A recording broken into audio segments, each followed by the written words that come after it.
Dans les falaises de Bandiagara, au pays d'Ogon du Mali, quand la lune disparaît derrière les rochers rouges et que seules les étoiles perçant l'obscurité, les anciens murmurent encore le nom qui fait trembler les enfants.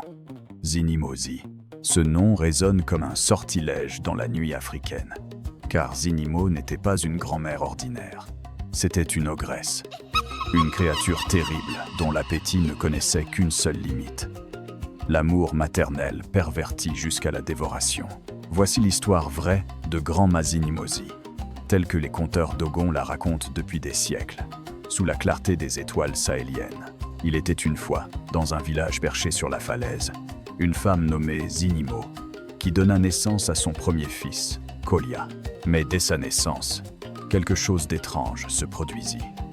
Au lieu de l'amour maternel habituel, Zinimo ressentit une faim terrible, une soif de posséder son enfant si intensément qu'elle voulait littéralement le reprendre en elle.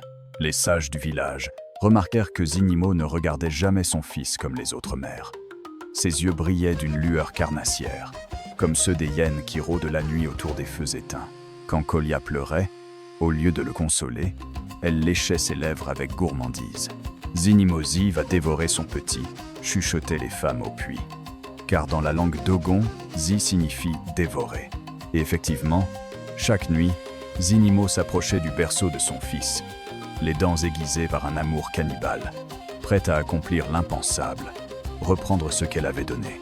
Mais Kolia grandissait vite, plus vite que prévu, comme s'il sentait instinctivement le danger maternel qui planait sur lui. À 3 ans, il courait déjà plus vite que les antilopes. À 5 ans, il escaladait les falaises comme un lézard. Et dans ses yeux d'enfant brillait une intelligence précoce. Il savait que sa mère n'était pas comme les autres.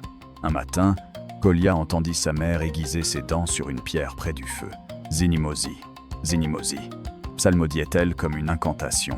« Aujourd'hui, je reprends ce que j'ai donné. Aujourd'hui, je mange mon fils pour qu'il redevienne partie de moi pour l'éternité. » Sans faire de bruit, Kolia s'échappa du village et courut vers la brousse. Derrière lui, il entendait déjà les hurlements furieux de sa mère qui découvrait sa fuite. « Kolia, mon petit Kolia, reviens que maman te mange avec amour. » Dans la brousse africaine, Kolia rencontra d'abord le serpent python, enroulé autour d'un baobab millénaire. « Petit homme, pourquoi cours-tu si vite ?» siffla le reptile. « Ma mère Zinimozi veut me dévorer », expliqua l'enfant. Le python, compatissant, lui offrit sa protection.